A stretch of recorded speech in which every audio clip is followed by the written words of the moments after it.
Bonjour et bienvenue à toutes et à tous, chers amis de la profession de la supply. Bienvenue pour ce premier jour de Digital SCE, Digital Supply Chain Event, que nous organisons, comme vous le savez, en partenariat avec nos amis de Supply Chain Magazine, que j'aurai le plaisir de vous présenter dans quelques minutes, mais vous les connaissez déjà très bien. Alors, comme vous le savez, nous avons dû annuler le format traditionnel du salon SCE qui devait se tenir les 17 et 18 novembre 2020 à Paris Porte de Versailles, mais nous vous proposons durant ces 2 jours de Digital SCE un format de conférences, d'ateliers et d'échanges à travers un programme de grande qualité que nous avons organisé avec notre partenaire. Ça vous permettra de participer activement derrière vos écrans, puisque nous serons en live à travers 26 ateliers et conférences durant ces 2 journées, y compris un format additionnel ce soir à 16h, mais j'en reparlerai sur le concours du Digital Supply Chain Awards. Alors, je rappelle que, bien entendu, nous avons mis en place toutes les mesures nécessaires en termes d'hygiène, de sécurité, tant sur la distanciation sociale que, bien sûr, sur la désinfection de tous les outils qu'on pourrait amener à manipuler, comme les micros, durant ces 2 jours, avec nos invités, nos partenaires, sur ce plateau télé. C'était un point important à préciser. Alors, Digital SE, pour cette introduction, quelques KPI, quelques informations. C'est plus de 4000 participants sur ce format de 2 jours et vous êtes 3800 professionnels de la supply à vous être inscrits aux ateliers, aux conférences à travers ce programme très riche et de grande qualité. Et plus de 200 rendez-vous ont été également pris entre offreurs et demandeurs. Donc on est plutôt ravis et encore une fois, au nom de la profession, SCE vous remercie de vous être inscrits massivement à ce format hybride, puisque nous relayons un maximum d'ateliers à travers ce type de plateau télé en live aujourd'hui, mais aussi à travers des webinars qui sont tous en live. Donc c'est une vraie prise de risque, mais on est ravis de prendre cette prise de risque avec vous sur ces 2 jours. Alors concernant le programme, je vous donne rendez-vous également à 16h, comme je disais pour ce concours des Digital Supply Chain Awards, où nous retrouverons nos 4 sociétés finalistes, S2P Web, Fly4You, EPG et Siemens Logistique. Donc ça c'est à 16h, ces entreprises pitcheront en live sur le plateau, ici même, auprès du jury, de tous les grands acteurs de cette supply, de cette industrie, du transport et de la logistique. Alors, pour bien démarrer ce Digital SE, à mes côtés, j'ai le plaisir immense de retrouver nos 2 amis de Supply Chain Magazine, Jean-Luc Rognon, que je représente plus, qui est rédacteur en chef de Supply Chain Magazine. Bonjour Thomas. Et Maxime Rabillet, également journaliste qui copilote avec Jean-Luc ce beau programme. Bonjour Maxime, bonjour Jean-Luc. Bonjour à tous. Alors, je profite en effet de cette introduction pour vous remercier parce que c'est un travail depuis plusieurs années que nous menons de front. Donc je remercie vraiment sincèrement Supply Chain Magazine et toutes les équipes qui sont associées à ce format et chaque année à proposer des conférences et des ateliers de grande qualité. Alors, la résilience cette année est le thème principal de Digital SCE. Ça a été aussi d'ailleurs notre leitmotiv pendant plusieurs semaines, pendant plusieurs mois, et ces 4 dernières semaines pour pouvoir présenter et proposer 2 jours de grande qualité pour nos clients et nos partenaires. Alors Jean-Luc, en parlant de résilience, donc le thème sur cette édition est la digitalisation au service d'une supply résiliente. Que peux-tu nous dire pour nous donner envie, pour donner envie aux professionnels derrière vos écrans de suivre ces conférences sur les 2 jours? La résilience, le thème, je pense que personne ne nous contredira, ça s'imposait un petit peu quand même avec les mois qu'on a pu passer. C'est vrai que le digital au service de la résilience et de l'agilité, on a toujours, pour Supply Chain Event, toutes les éditions, puisqu'on en est à la 9e, toutes les éditions ont été quand même centrées autour de l'agilité. Donc ça, c'est pas forcément quelque chose de nouveau. Sauf que l'agilité, depuis mars, ça a pris une signification un petit peu nouvelle. Il suffit de voir dans la distribution spécialisée la bouée de sauvetage qui a été le click and collect, mais à partir du moment où on avait quand même des outils digitaux, où on avait des orchestrateurs de commandes, où on avait peut-être des outils aussi pour pouvoir préparer dans des magasins qui restent fermés, mais on va préparer pour des clients en e-commerce. Voilà, il y a dans l'industrie ceux qui ont pu maîtriser en temps réel, suivre leur flux à la fois pour approvisionner leurs usines ou pour livrer en temps et en heure leurs clients. Bon, là aussi, c'est des plateformes digitales qui ont vraiment été dans une espèce de laboratoire. Alors c'est peut-être, le mot est mal choisi parce que on vit une pandémie, mais oui, il y a eu un espèce de stress test de ce type d'outils. Pareil pour l'e-commerce, on a vu aussi un espèce de boom des flux e-commerce dans certains entrepôts qui n'étaient pas forcément préparés à ça et qui ont su montrer aussi de l'agilité, de la résilience. Là, je pense que vraiment le mot résilience, aujourd'hui, même si on le verra d'ailleurs dans les conférences et notamment dans la dernière conférence de demain, le mot résilience en supply chain, c'est pas forcément nouveau, mais je pense que là, tout le monde sait ce que ça implique et ce que ça veut dire, quoi. Donc voilà, je pense que le thème, il s'imposait de lui-même. Oui, tout à fait. Merci Jean-Luc. Alors Maxime, tu copilotes avec Jean-Luc ce programme et l'animation éditoriale de Digital SCE. En complément par rapport à ça, qu'est-ce que tu peux nous dire par rapport au programme de ces 2 jours ? C'est un programme riche, c'est un programme divers, où on va retrouver à la fois des retours d'expérience, des innovations technologiques. Il y a quelques solutions qui vont être abordées quasiment pour la première fois. Et c'est aussi un programme qui est divers à travers les secteurs d'activité que l'on va parcourir, qui se retrouvent notamment à travers les thématiques, les grandes thématiques sur chaque demi-journée. Je sais que ce matin, j'attaque dans un quart d'heure sur une matinée qui sera consacrée aux enjeux de la distribution, du e-commerce, de l'omnicanal et qui fait logistique urbaine un peu. Voilà, et logistique urbaine pour la première et qui s'inscrit parfaitement dans ce que vient d'évoquer Jean-Luc. C'est un vrai marathon pour vous deux, faut quand même le souligner. Je disais 26 conférences et ateliers sur ces 2 jours, que du live. On est très grands sportifs. Oui, c'est sûr, ça j'en suis. Pas autant que toi, mais. Ouais, mais j'en suis convaincu. Donc en tout cas, voilà, c'est intéressant. C'est-à-dire vous êtes au cœur de l'actualité avec les clients. Vous parliez de bonnes pratiques, vous parliez de symboles avec la résilience, mais et vous aussi, vous avez en tout cas été très résilient pour préparer ces ateliers et conférences. Question pour tous les deux. Pour continuer et finir finalement cette introduction avant le démarrage de l'atelier, du premier atelier, y a-t-il un coup de cœur, une envie particulière d'animer une conférence sur ces 2 jours ? Alors même si je sais qu'en tant que journaliste, vous devez d'être impartial, donc je sais que cette question vous l'aimez pas trop, mais je vous la pose quand même. Un coup de cœur, on démarre par Maxime et après on finira par Jean-Luc. Thomas, tu parles d'impartialité, notre premier devoir, c'est celui de la curiosité. Et là, forcément, la curiosité, elle a été clairement suscitée par l'ensemble des conférences sur lesquelles on a travaillé, qu'on les anime ou pas in fine. C'est vrai que pour ma part, je vais être à la manœuvre sur 5 de ces conférences. Je ne vais pas toutes les citer, mais je sais que, par exemple, en fin de matinée, à 11h30, j'anime une conférence qui associe Exotech et qui parlera de son déploiement, du déploiement de sa solution chez son client Logilec. Et c'est vrai que au parcours des slides, j'ai vu qu'Exotech allait parler pour la première fois d'une nouvelle solution qui vient s'ajouter à son catalogue et qui devrait être justement mise en œuvre. Donc là, ça suscite forcément ma curiosité. J'espère que ça suscitera celle des auditeurs. Exactement, la curiosité des supply managers qui nous suivent. Jean-Luc, ton coup de cœur, en tout cas, ce que tu as envie d'animer. Ouais, moi, je ne suis pas très à l'aise avec cette question sur le coup de cœur. Au-delà de la résilience, on va traiter plein de sujets aussi pendant ces 2 jours. On va traiter des sujets de traçabilité, on va parler de blockchain, on va parler de prévision, on va parler d'automatisation assez largement aussi. Moi, on va parler d'entrepôt 4.0, là, il y a aussi une conférence là-dessus. Honnêtement, j'ai pas forcément. Alors, si vraiment tu me pousses dans mes retranchements à trouver un coup de cœur, c'est le cas, ouais.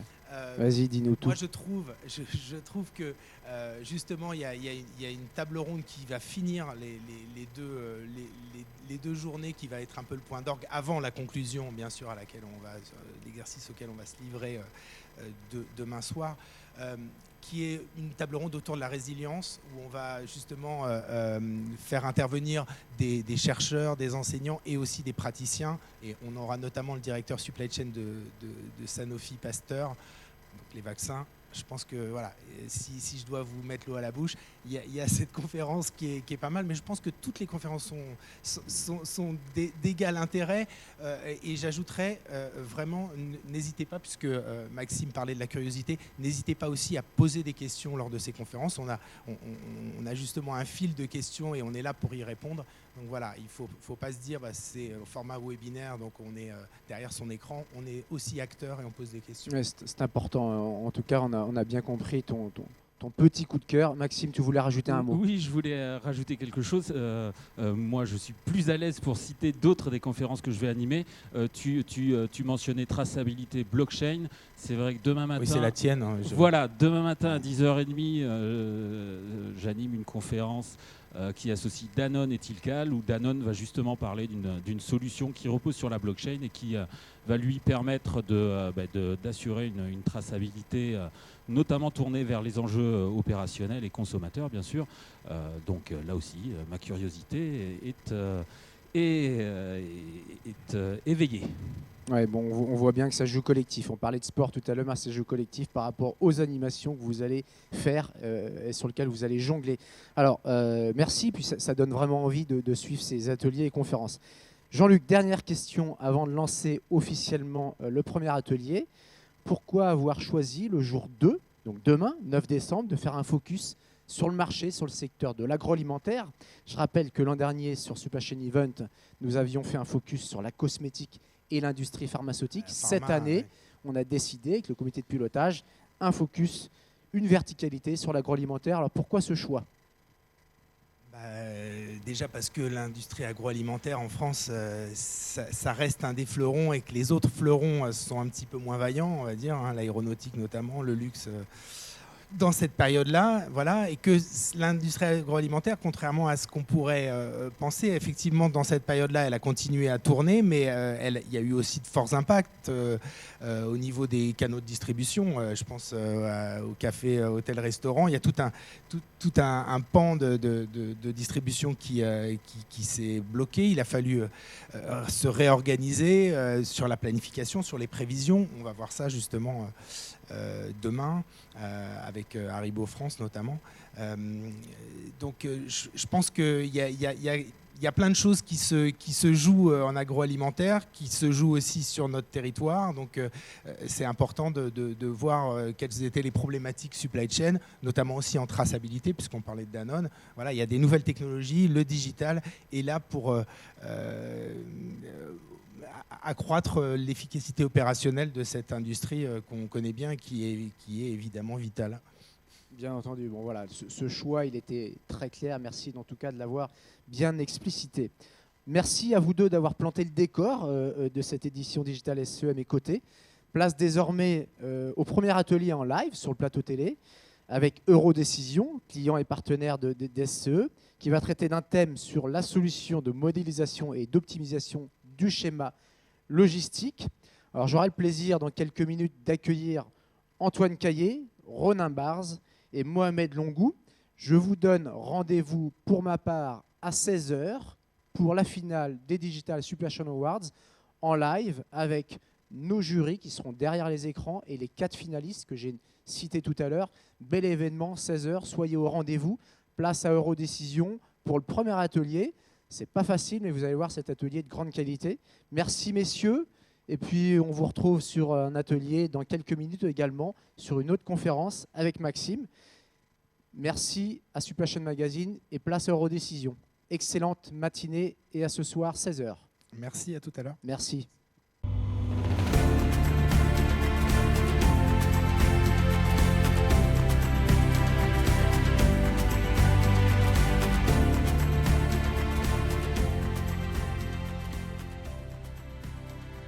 Bonjour, bienvenue à tous dans l'atelier organisé par Eurodécision. Le thème de cet atelier est la présentation de l'outil que nous avons créé pour Ecomobilier, c'est-à-dire une solution de modélisation et d'optimisation du schéma logistique. Donc, j'ai le plaisir d'accueillir donc Antoine Caillé d'Ecomobilier, Mohamed Longou d'Eurodécision et moi-même Ronan Bars. L'atelier se décompose en 6 parties. Il y aura d'abord une présentation d'Eurodécision, ensuite celle d'Ecomobilier. Ensuite, nous vous présenterons la problématique qui nous a été posée par Ecomobilier, la solution apportée, les résultats et les perspectives. Et nous garderons en fait du temps ensuite pour répondre aux questions. Eurodécision, nous sommes donc experts en mathématiques décisionnelles pour réaliser des outils d'aide à la décision. La société a plus de 30 ans d'existence. Nous sommes une équipe de plus de 50 consultants, donc avec une double compétence mathématique et informatique. Nous avons réalisé plus de 700 projets pour des grands comptes, des ETI et des PME. Et nous intervenons dans 3 grands domaines. La planification des ressources humaines pour des clients comme Air France, RATP, Eurodisney, Eurotunnel. Le pricing and revenue management pour des clients comme Air France, Gîtes de France, Touapi dans le domaine des campings. Et puis le domaine de la supply chain et de la production dont nous allons vous parler ce matin. Donc en fait, la démarche pour réaliser un beau projet d'aide à la décision consiste à gravir cet escalier avec en première marche la partie organisation des données, la deuxième marche qui est l'analyse et ce qu'on appelle faire parler les données pour détecter, donc déjà pour voir s'il en manque ou pas, et pour détecter éventuellement des anomalies. Ensuite, ces données de bonne qualité nous permettent d'apprendre et de prévoir. Et enfin, nous réalisons les algorithmes d'optimisation. Et c'est au niveau de cette 4e marche que nous avons le meilleur retour sur investissement et les meilleures décisions. Au niveau de notre offre s'appuie, donc vous le voyez en bas là, sur 3 plateformes. En fait, ces plateformes, ce sont des algorithmes sur les 3 thèmes de compétences d'Eurodécision. Et à partir de ces algorithmes, nous pouvons soit réaliser du conseil quantitatif ou des solutions logicielles. Le conseil quantitatif consiste à utiliser nos algorithmes, évidemment les données du client, on le modélise, pour rendre un rapport et répondre aux questions posées. Dans le cas des solutions logicielles, on livre un outil informatique qui va être utilisé chez notre client. L'exemple d'Ecomobilier est une solution logicielle. Enfin, en termes de nos références dans la supply chain, comme vous le voyez, nous intervenons dans beaucoup de domaines différents, sur des clients très différents également. Donc on peut voir typiquement dans la distribution des clients comme Intermarché, Gémeaux ou Darty. Dans l'énergie, des sociétés comme Total, EDF ou Engie. Dans l'industrie, Airbus, Sanofi, Renault par exemple. Dans l'agroalimentaire, Refresco, Bridor, Danone. Et dans les transports et services, des sociétés comme La Poste, Colis Privé ou Gefco. Je vais maintenant passer la parole à Antoine qui va présenter sa société. Merci Ronan. Alors, Ecomobilier, on est l'éco-organisme dédié au mobilier. On est issu du Grenelle de l'environnement qui a eu lieu en 2010. On a été fondé par 12 fabricants et 12 distributeurs qui sont les grands noms du meuble en France. Alors, un éco-organisme, ça permet aux consommateurs de payer une contribution qu'on appelle une éco-participation que nous allons collecter et qui va nous permettre de financer l'ensemble de la collecte, du tri, du réemploi et du recyclage du meuble usagé. Tous les fabricants, tous les distributeurs, tous les vendeurs de meubles neufs en France adhèrent à Ecomobilier, appliquent l'éco-participation qui est donc payée par le consommateur et nous la reversent. Grâce à ça, en 2019, on a collecté près de 200 millions d'euros qui nous permettent de mettre en place donc, partout en France avec nos partenaires de collecte, les collectivités locales, les associations et les distributeurs qui sont volontaires. La collecte du mobilier usagé en vue de lui offrir une deuxième vie, en vue de son recyclage ou sa valorisation énergétique. Nos missions, ça commence donc par informer, sensibiliser l'ensemble des Français. Ça commence par cette éco-participation qui est différente selon l'impact environnemental et la capacité à être recyclé d'un produit. Et ça va jusqu'à la fin de vie du meuble en déchetterie dans lesquelles on collecte le mobilier, on accompagne les citoyens dans le geste de tri. La deuxième mission, qui est celle dont il sera surtout question aujourd'hui, c'est celle d'organiser la collecte du mobilier usagé.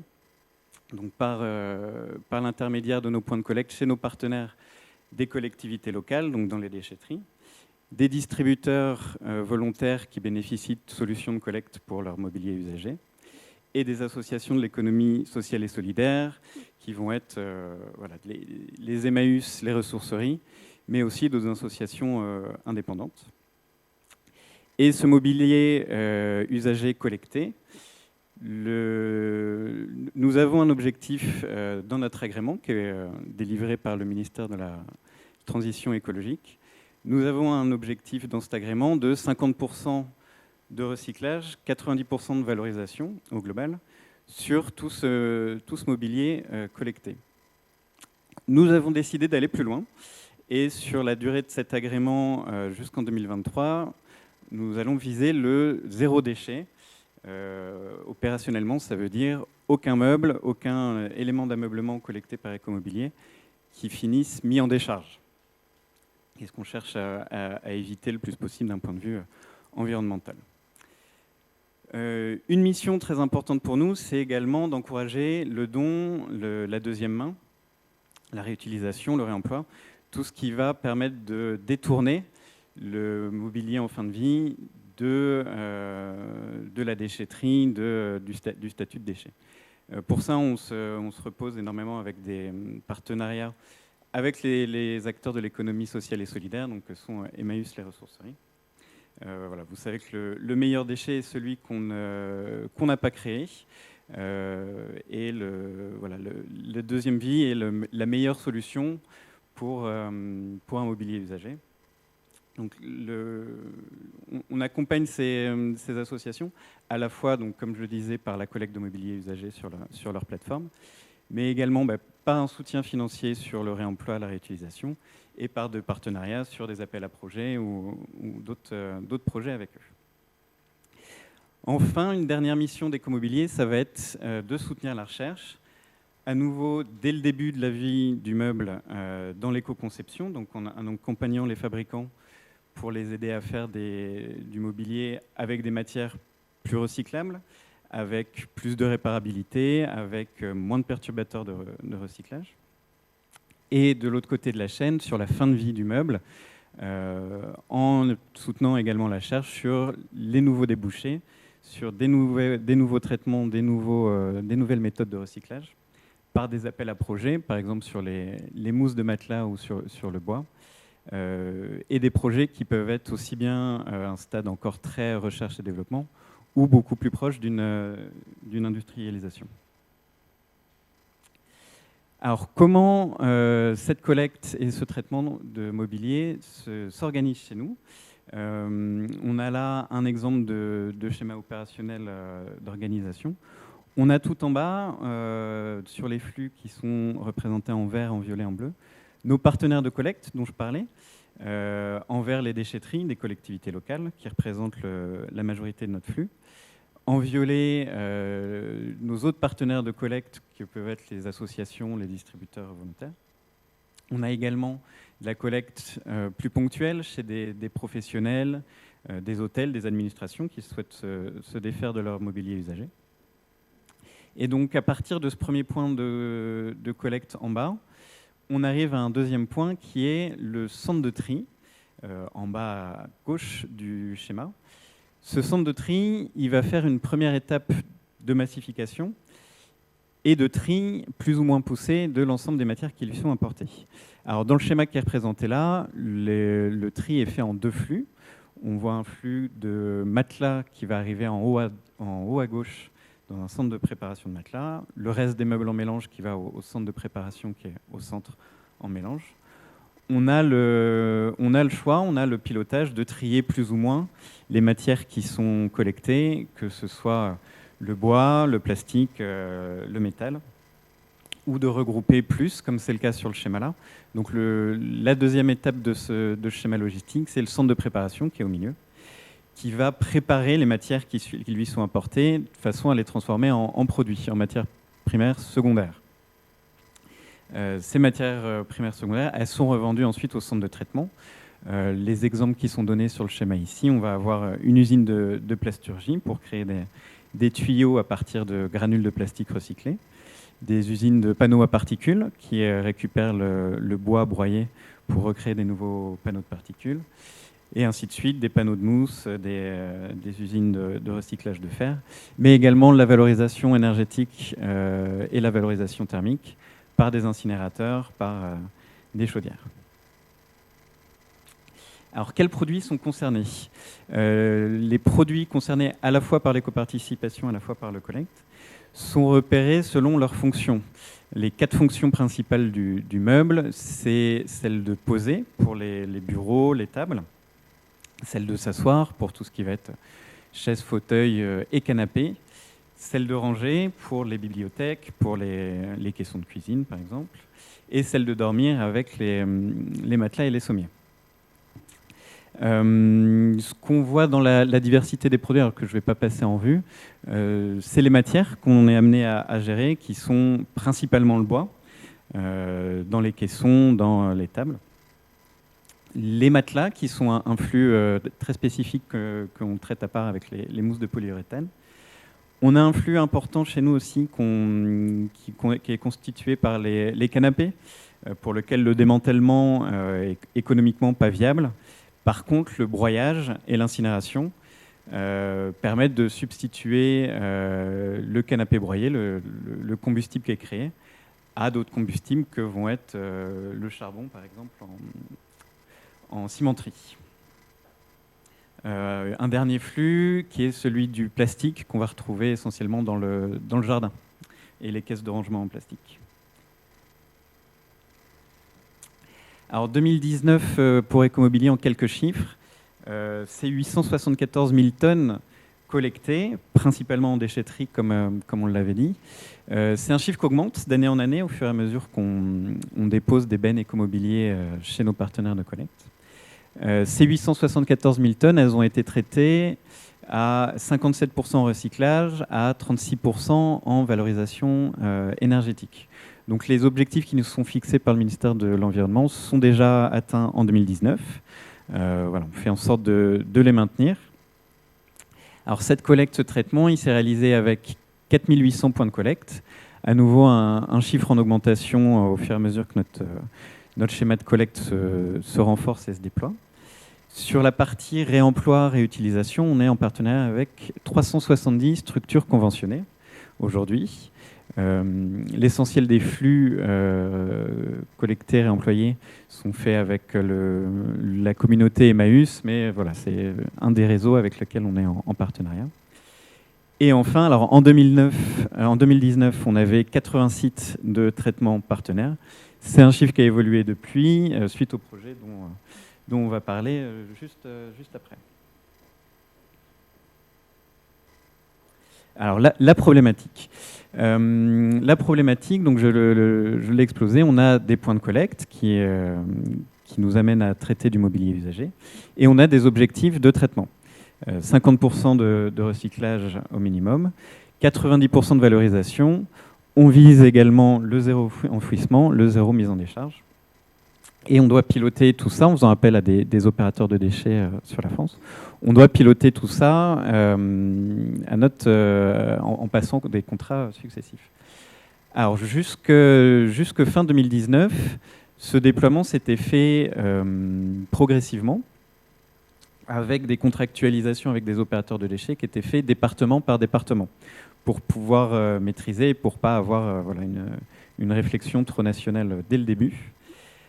Fin 2019, on avait l'ensemble des contrats de ces prestations, alors aussi bien la collecte en déchetterie, la première étape de tri, les transports et la préparation finale du déchet. L'ensemble de ces prestations-là pouvaient être mises en jeu.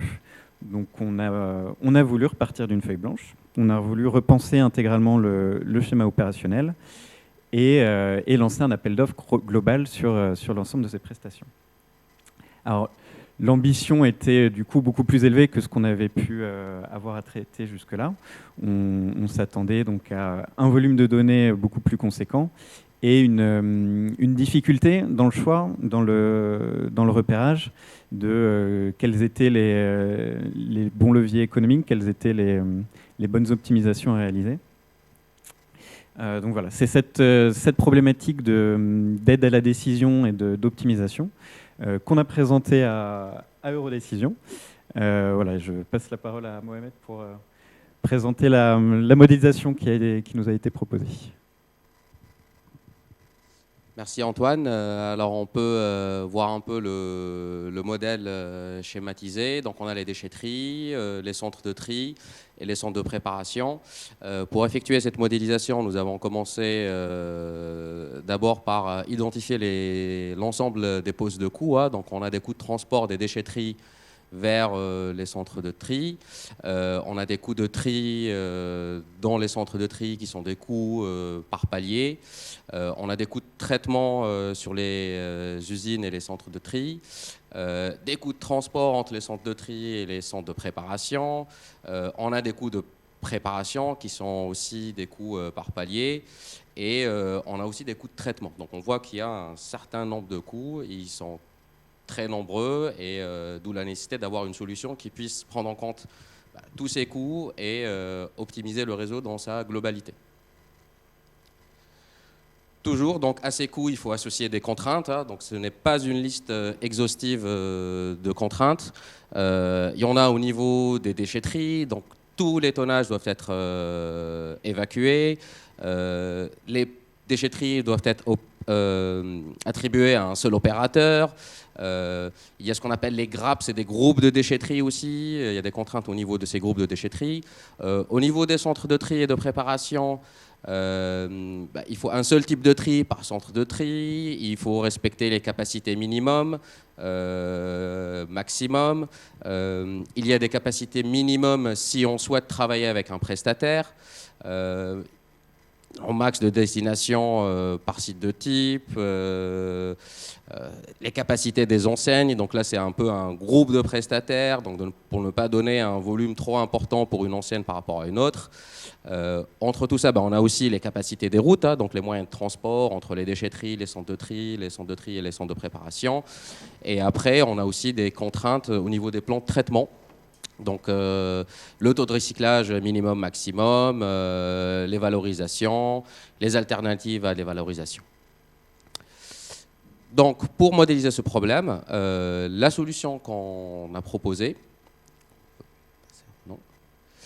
avant de parler rapidement de la solution, donc il y a quelques points qu'il faut évoquer. Donc, qui sont très importants pour la mise en place d'un outil d'aide à la décision. Alors le premier, les utilisateurs finaux doivent être identifiés. Alors ça paraît évident dit comme ça, mais dans bien plus de cas qu'on l'imagine, parfois les problématiques sont bien identifiées, les enjeux et l'intérêt d'une solution sont validés, mais on n'a pas encore bien identifié qui va utiliser l'outil final, quel sera son rôle, quel est le temps qu'il va allouer à faire des études et c'est quoi le process derrière d'une étude d'aide à la décision. Deuxième point, implication des utilisateurs et du métier dès le début du projet. Pour ne pas avoir à développer une solution qui soit dite hors sol, donc on a besoin du métier pour que la solution réponde vraiment à ses exigences. Et c'est uniquement le métier et les utilisateurs qui pourront nous guider sur la prise en compte de toutes les contraintes, tous les coûts qu'on a vus tout à l'heure, pour que la solution soit pertinente. Il y a un deuxième point aussi qui est très important, c'est le fait en impliquant le métier, eh bien, on va beaucoup plus facilement obtenir l'adhésion des utilisateurs. Donc, il faut savoir que c'est un nouvel outil qui va peut-être changer quelques process. Et donc, le fait d'impliquer le métier et les utilisateurs dans la construction de la solution, ben, ça facilite un peu cette adhésion. Dans le cas d'Ecomobilier, donc, on a commencé ce projet-là par une étude qui a été faite en très étroite collaboration avec les utilisateurs écomobiliers. Ça a permis déjà aussi de un peu partager notre savoir-faire dans la mise en place d'études d'aide à la décision, les étapes à effectuer, les best practices. Et enfin, troisième point, dernier mais pas des moindres, la maîtrise et la mise à jour rapide des données. Il faut savoir qu'en outre de la performance, généralement, l'efficacité d'un outil est mesurée par rapport à la fréquence de son utilisation et de la facilité de son utilisation. Donc, si pour mettre à jour les données, il faut suivre un processus qui est très très complexe, qui est très très lent, ce qui va se passer, c'est que l'outil ne va pas être utilisé ou pas fréquemment utilisé. Et vu que on est dans une entreprise, donc les gens changent de poste, donc quand il y aura de nouveaux utilisateurs, eh bien le coût d'entrée va être très très important. Alors, pour le cas d'Ecomobilier, pour un peu remédier à ça, nous n'avons pas fait une démarche classique où nous imposons à Ecomobilier un template de données à remplir, mais nous avons plutôt fait le déroulé inverse. C'est-à-dire que nous avons discuté avec Ecomobilier et on a essayé de mapper toutes leurs données et essayer d'utiliser les données telles qu'eux les maîtrisent, et nous sommes adaptés pour les utiliser dans notre modèle d'optimisation. Alors ces étapes sont très importantes parce que si on ne les suit pas, alors on ne va pas dire à 100%, mais si on n'a pas un peu ces étapes, l'outil risque de se retrouver dans un placard, parce qu'on voit souvent des outils qui sont achetés mais qui ne sont pas utilisés et au bout du compte qui sont laissés et donc du coup mis dans la placard. Alors, ce schéma présente un peu les modules d'eurodécision. Alors, comment on va le parcourir? Donc, la toute première ligne, c'est les horizons de prise de décision. Donc, nous avons des décisions dites stratégiques, qu'on va prendre entre 1 et 5 ans, parfois 10 ans, donc, par exemple dans le domaine de l'énergie. Des décisions tactiques qu'on va prendre tous les mois, parfois toutes les semaines, des décisions opérationnelles, c'est les décisions de tous les jours, et ce qu'on appelle l'exécution, c'est les décisions vraiment à l'heure H, à la minute près.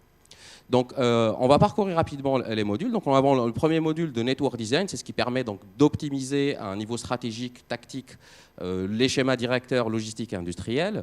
Nous avons un module de sourcing, donc ce qui permet d'optimiser les dépouillements d'appels d'offres, que ce soit pour des achats fournisseurs, transports ou prestataires. Nous avons aussi ensuite, donc, au niveau plus tactique, opérationnel, exécution, toute la panoplie, tous les modules qui traitent de la planification du transport. Donc on a les plans de transport, les tournées d'un point de vue tactique, on appelle ça de la sectorisation, puis on a après les tournées le jour J et les tournées en mode exécution. Puis nous avons, donc on peut rentrer plus en détail dans les sites de production, donc on a tous les modules de planification de la production et des stocks, donc le SNOP, le capacity planning, l'ordonnancement, les politiques de réappro. Et à la base de tout ça, nous avons les prévisions. Donc au niveau stratégique, on n'appelle pas vraiment ça des prévisions parce que il n'existe pas de modèle qui va pouvoir prédire les volumes dans 10 ans, c'est plus des projections, donc c'est plus au flair et au feeling des dirigeants et de la stratégie commerciale. Mais juste après, on enchaîne sur les prévisions budgétaires, hebdomadaires, avec les modules de prévision. Donc c'est les prévisions qui sont un peu un input à tous ces autres qui peut être un input à tous ces autres modules pour effectuer des optimisations. Donc pour le cas d'Ecomobilier, donc nous sommes sur une problématique combinée de schémas directeurs logistiques et industriels et de sourcing. Comme disait Antoine tout à l'heure, donc il fallait en même temps réattribuer les marchés de ramasse, de tri et de traitement à des prestataires tout en optimisant les flux dans le réseau. Donc nous avons utilisé notre module de Network Design. Si on peut... Donc, ce module permet de répondre à un certain nombre de questions. Quelques-unes d'entre elles vont vous parler. Donc on va parcourir le slide de gauche à droite. Donc une classique, définir le nombre et la localisation de nos sites. Où est-ce que je dois ouvrir une usine? Où est-ce que je dois ouvrir un centre de traitement? Quelle est sa capacité? Quelle est son activité? On va optimiser les flux. Quel client doit être affecté à quel site? Quels sont les clients que je vais livrer en direct, en cross-doc? On a aussi la partie un peu optimisation du sourcing. Quel est mon mix fournisseur ou prestataire? Comment aider à optimiser le dépouillement des appels d'offres? On peut aussi rajouter des critères techniques pour l'aide au dépouillement. On peut aussi rentrer un peu plus en détail pour dimensionner les productions. Donc une nouvelle usine, où est-ce que je vais localiser les lignes? Qu'est-ce que je vais produire sur chacune des lignes? Est-ce que je dois produire des produits dans 2 sites différents ou un seul site? Les fameux what if, donc ça, il y en a des... Ça va mettre du temps si on veut citer tous les types de scénarios what if qu'on a, mais les plus classiques, ma demande augmente de 20% ou peut-être diminue de 20% vu les circonstances. Quel est l'impact sur mes capacités? Donc ce type de questions. Et de plus en plus, on a aussi l'étude des enjeux d'une mutualisation de réseau. Donc je fusionne avec un autre acteur. Est-ce que j'ai des sites en trop? Est-ce que j'ai des sites en moins? Comment réoptimiser mes flux? Dans le cadre d'écomobilier, la partie un peu qu'on appellera mutualisation, c'est le fait de partir d'une gestion par département ou par région à une gestion vraiment nationale de l'appel d'offres. Et pour ce qu'il en est de la solution, donc c'est un petit schéma rapide sur la solution. Donc nous avons bien sûr les données d'entrée. Donc là, le fait de faire l'étude avec Ecomobilier, donc les utilisateurs étaient très très à l'aise avec les données d'entrée. Ils savaient où étaient ces données. Mais même avec ça, il y a le tout premier module là qui permet de corriger automatiquement les données et générer des rapports d'erreur. Alors, il y a des infos qu'on peut corriger automatiquement. Bon, c'est des classiques, une virgule à la place d'un point. Donc ça, l'outil peut corriger. Mais il y a d'autres erreurs qui nécessitent l'intervention de l'utilisateur. Et là, donc, on sort des rapports d'erreur en disant, voilà, tel prestataire n'a pas mis de capacité maximale pour son centre de tri. Et du coup, l'utilisateur va contacter le prestataire ou va lui-même mettre à jour et corriger un peu les données. Donc une fois qu'on a une base propre, là on peut passer à l'optimisation.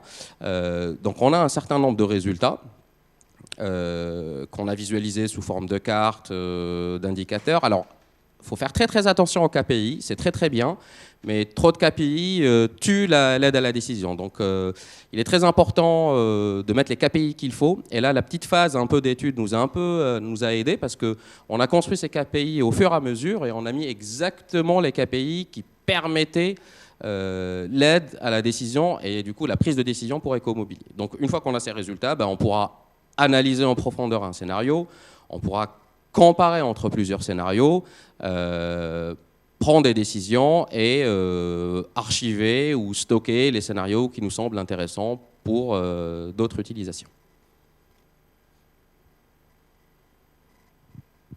Oui, sur les résultats et les perspectives. Alors sur les résultats, comme le disait Mohamed, ça n'a pas été un livrable sur étagère ou juste une étude, ça a été vraiment un projet sur plus de 6 mois, avec des étapes, avec de l'accompagnement continu. Et dans notre projet d'appel d'offres, le principal résultat, c'est un soutien dans l'ensemble de la démarche, l'ensemble des discussions commerciales, principalement pour ce qui était de la priorisation. On était une petite équipe côté Ecomobilier avec un projet d'ampleur assez large et national. Et les résultats qu'ont pu nous fournir l'outil au fur et à mesure ont permis d'identifier assez vite quels étaient les vrais leviers de négociation, quelles étaient les pistes qui valaient le coup ou non d'être explorées, et quelles étaient les consultations qui n'avaient pas donné des résultats satisfaisants et qui ne méritaient pas d'être poursuivies plus loin que ça. Tout ça, donc bien sûr, c'était permis parce qu'on avait une vision globale de l'ensemble de l'appel d'offres. Pas uniquement une agrégation des données, une remontée, mais une application pragmatique qui permettait de voir très vite les orientations opérationnelles, les différentes structurations qui se mettaient en place. Donc un outil comme celui qu'on avait permettait de se projeter très vite dans la mise en place opérationnelle et du coup voilà, encore une fois se concentrer sur ce qui apportait vraiment de la valeur. Un autre point donc, de réussite là, sur cet outil, on a énormément de souplesse. On a travaillé avec Eurodécision à être le plus possible autonome, donc on l'a vu par la correction des données, par le jeu sur les différentes contraintes, les différents paramètres.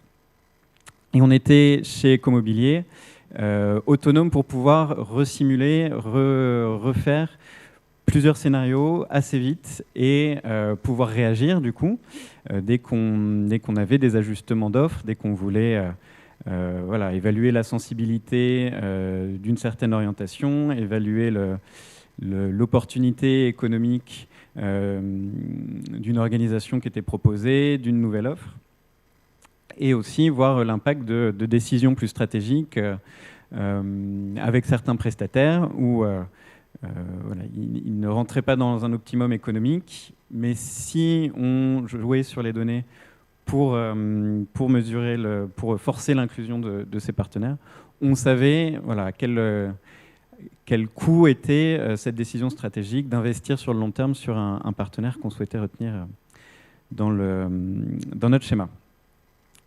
Deuxième grand point de réussite de l'outil, ça a été surtout ce qui a été transition et mise en place des résultats de cet appel d'offres.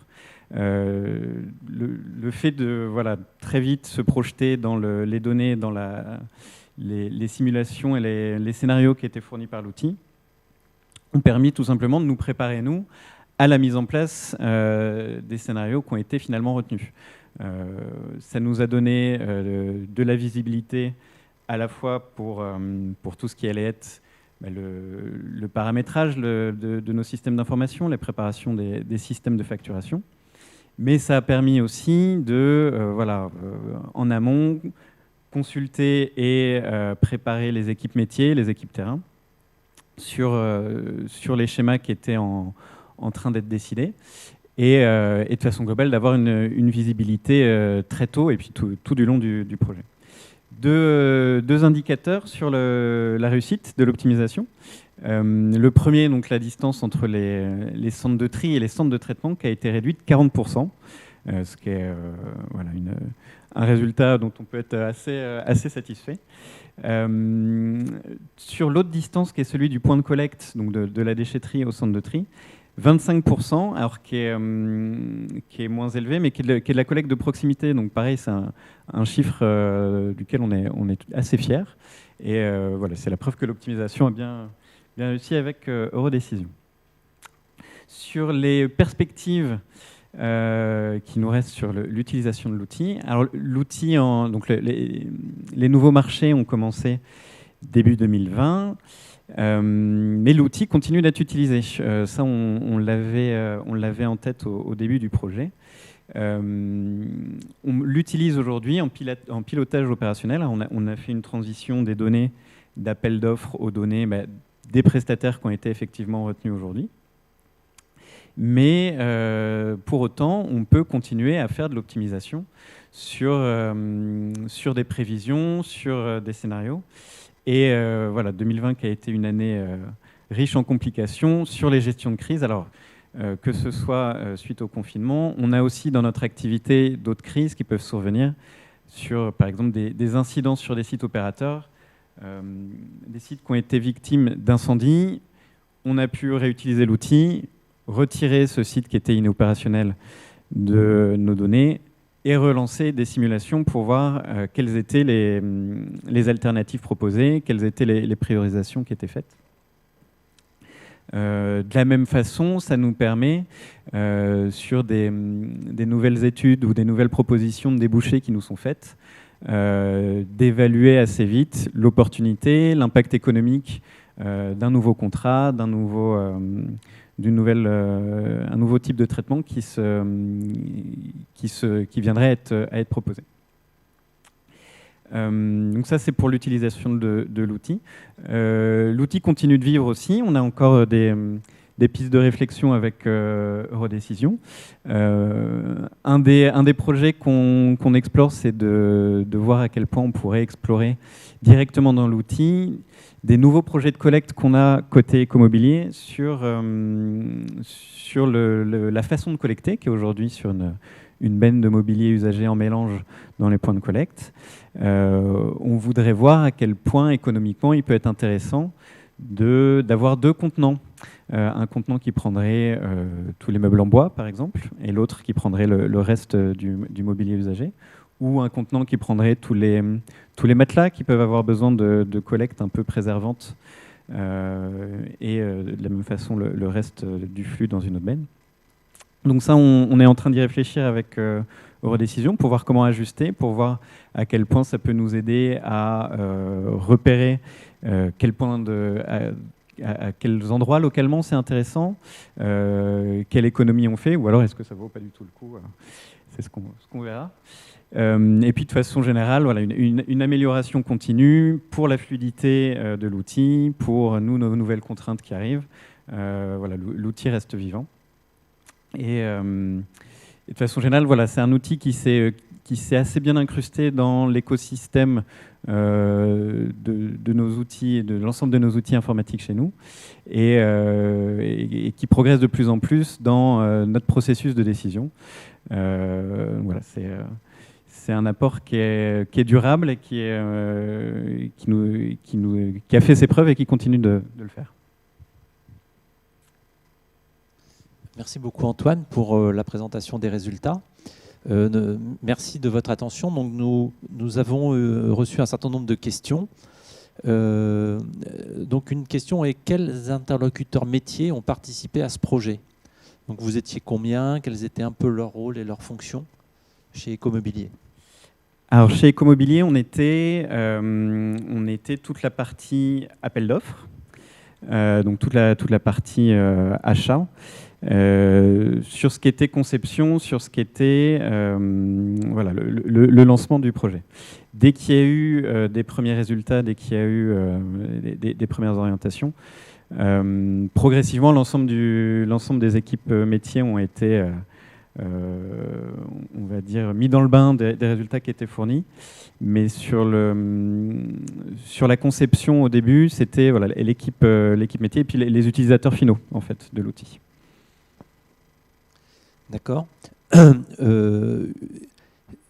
Quel est aujourd'hui votre degré d'autonomie dans l'utilisation de l'outil? Alors on est complètement autonome, c'est ça qui a été très agréable et qui a fait une des réussites du projet. C'est vrai qu'on a fait en sorte avec Eurodécision d'arriver sur un processus où voilà, à la fois on nous avait bien présenté ce qu'il y avait sous le capot, on nous avait bien introduit à la façon de réfléchir, à la façon de manipuler l'outil. Et sur la fin du projet, on était complètement autonome, ce qui nous donnait, nous, une grande réactivité, ce qui nous permettait voilà, de ne pas avoir à faire des allers-retours.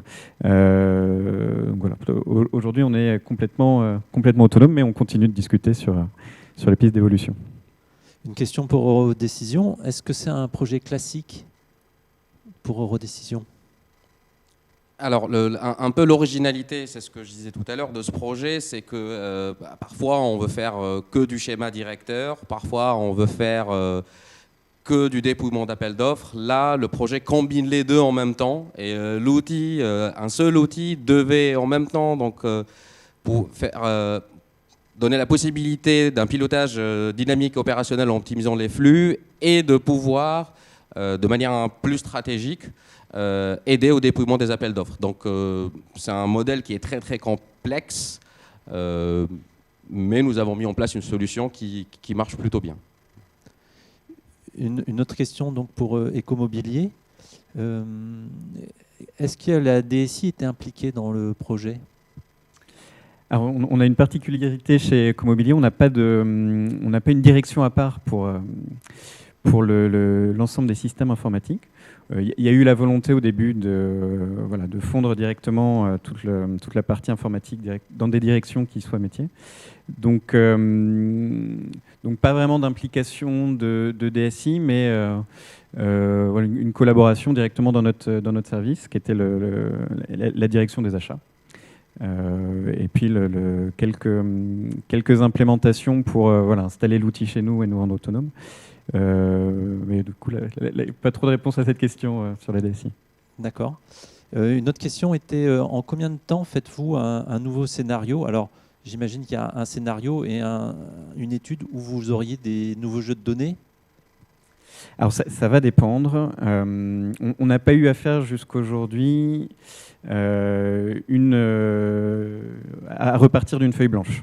On regarde à chaque fois des ajustements à la marge sur, par exemple, je parlais d'incident pour un incendie. On garde une partie du schéma qu'on verrouille et on fait jouer sur une autre partie. Donc, on n'a pas eu à refaire le projet depuis le début encore. Et dans la plupart des cas, quand on a un besoin, on est autour d'une semaine à peu près pour mettre à jour les données, refaire tourner des scénarios, avoir des premiers résultats. D'accord, très bien. Une question pour Mohamed. Avez-vous d'autres projets dans le même secteur ? Alors, pour citer un projet un peu récent, on est en train d'aider une entreprise, une alliance d'énergéticiens pour l'optimisation de la collecte des déchets organiques et plastiques. Et donc sur le design de l'organisation et sur la manière dont il faut les collecter, les affecter aux sites de recyclage et aux usines de recyclage. Il y a une question qui est sur la durée du projet. Alors, on s'est rencontrés fin 2018, il me semble, au tout début. Ça a duré... Alors, c'est dur de mettre une durée de projet parce qu'on a eu, comme je disais, plein de résultats intermédiaires. Les premiers résultats sont arrivés au printemps, en avril ou mai. Et puis, on a eu une version définitive en juillet ou août. Donc autour de 6 mois, mais c'était pas un logiciel sur étagère, ça a été un peu continu avec une phase plus intense au début, des phases plus d'ajustement à la fin, mais voilà. Ouais. D'accord. Encore une question pour Ecomobilier. Pourquoi avez-vous choisi Eurodécision ? Alors c'est sur l'ensemble des solutions qu'on a pu voir, c'est sur le point de l'autonomie dont on a parlé. C'est vrai que déjà on a compris que la problématique était bien comprise, était maîtrisée. Et c'est chez Eurodécision qu'on a senti qu'il y avait le plus de potentiel pour nous laisser autonomes, pour nous laisser comprendre et utiliser un outil et pas être dans une relation un peu trop prenante avec un prestataire qui aurait nécessité des allers-retours qui auraient été plus lourds. Ce qu'on a trouvé chez Eurodécision, c'est cette liberté de l'outil qui nous a convaincus. D'accord, merci beaucoup. Nous allons arriver à la fin de notre atelier. Donc, nous n'avons pas pu répondre à toutes les questions. Donc, comme nous avons l'origine des personnes qui ont posé les questions, on leur enverra un mail et on répondra directement à ces questions via un mail. Et il ne me reste plus qu'à remercier Antoine d'avoir accepté notre invitation de participer à cet atelier. Et merci à tous de votre attention.